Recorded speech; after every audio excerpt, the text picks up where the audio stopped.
Welcome to the Sharp End series on the medical complication that occurred to the skier in Norway. My name is Petitt. I'm a physician assistant and a member of a search and rescue team in Colorado.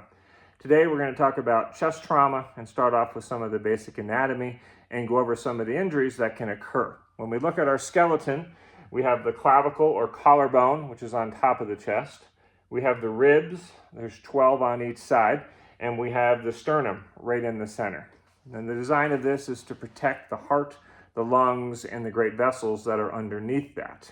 When we talk about chest trauma, they all present in a similar way, and there's not a lot you can do for it in the wilderness. But we're going to start off and go through a few different injuries that we may have. When we start off with the collarbone here, the clavicle, the most common injury is right in the middle third of the clavicle. We see that a lot with people falling on an outstretched arm or falling on their shoulder, and certainly a lot in mountain biking accidents. As we get more to the center of the body, if you injure that middle third towards the sternum, that requires a lot more energy to break that, and that can be a predictor of more severe injuries internally. The same thing is true with the sternum. That is a high energy injury. If someone has significant pain when you're examining them on the sternum, that can lead to complications underneath that where some of the great vessels and other organs are. Now, as part of the rib cage, you can have bruised ribs or you can have fractured ribs. They both present in a similar fashion. Certainly more pain, the more ribs that you may have broken. Underneath the ribs is the lung. So if you have a rib that has a sharp side, it can puncture the lung. A punctured lung or a collapsed lung or a pneumothorax, those are all the same terms. It is when the lung is separated from the rib cage and there is now air between the rib cage and the lung. And that can decrease your ability to breathe, and it also can push on other structures. If it pushes enough on those structures, it is called a tension pneumothorax, and that will be fatal unless medical intervention is provided. Now, when you break ribs, you also have bleeding, and that blood can collect between the lung and the rib, and that is called a hemothorax. So the difference, hemothorax is with blood collecting, and pneumothorax is with air collecting. Both are very painful and can cause respiratory distress. The other injury we consider would be a pulmonary contusion, also known as a bruise to the lung.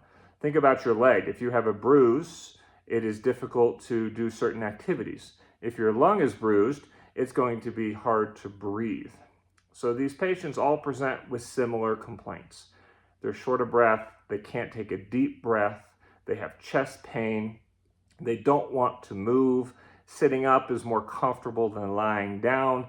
But all of these provide a diagnostic challenge in the wilderness.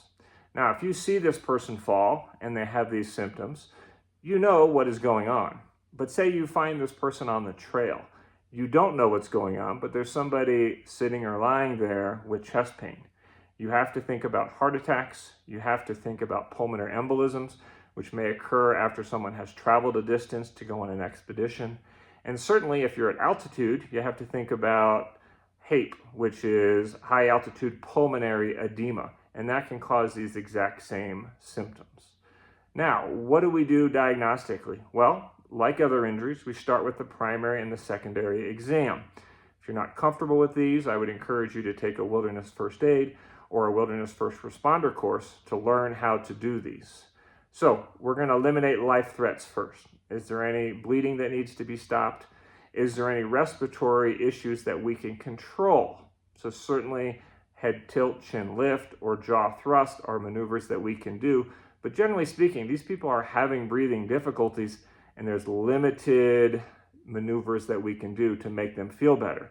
Whatever position, laying on one side or most likely sitting up, maybe against a tree or a backpack, is going to be your best bet. Now, once you have examined them, you've called search and rescue. And remember, it's always better to call us early. Don't wait till it gets dark. Don't wait till the snow gets deeper. We have to get from our house to the trailhead and up to you, and that can take some time. So that means the patient needs to be put on a pad of some sort to prevent hypothermia. An injured patient is going to get colder quicker. So we've done our primary and secondary exam. We have the subject off the ground. If that person has some Tylenol or some ibuprofen, you can certainly give that to them. You can adjust their body position, and you can keep them warm. That is about the only options you had. And keep in mind, you will probably be there a while. So hopefully you have your 10 essentials and you have enough to keep both you and your subject warm.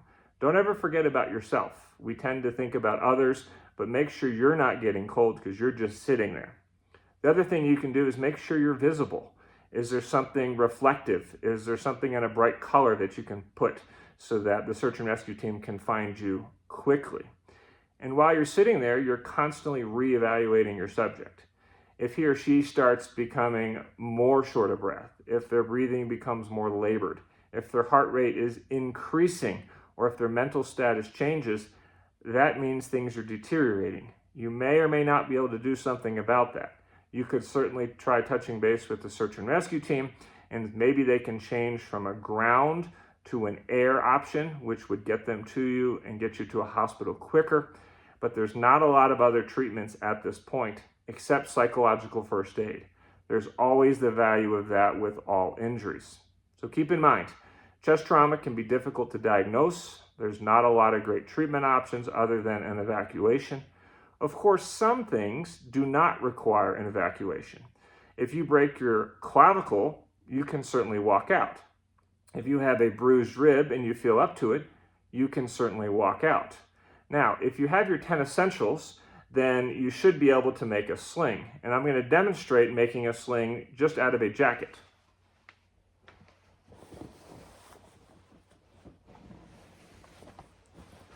So this will work with any jacket or any sling. And basically what you're doing is you're putting your arm in the jacket, and then you can take a safety pin and you can pin it to your jacket. And right now the arm is against your chest and it's completely supportive.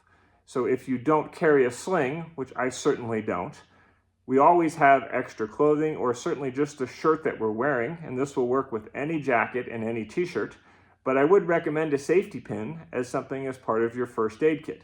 There are certainly other ways you can tie this to connect it here, but something to connect it to the jacket is important, okay? So in synopsis, make sure you always call search and rescue early. Make sure you have your 10 essentials. You have plenty to keep you alive and warm for overnight, not just for a day hike. And thank you for listening to the Sharpen podcast, and I look forward to talking to you next week about knee injuries. Thank you.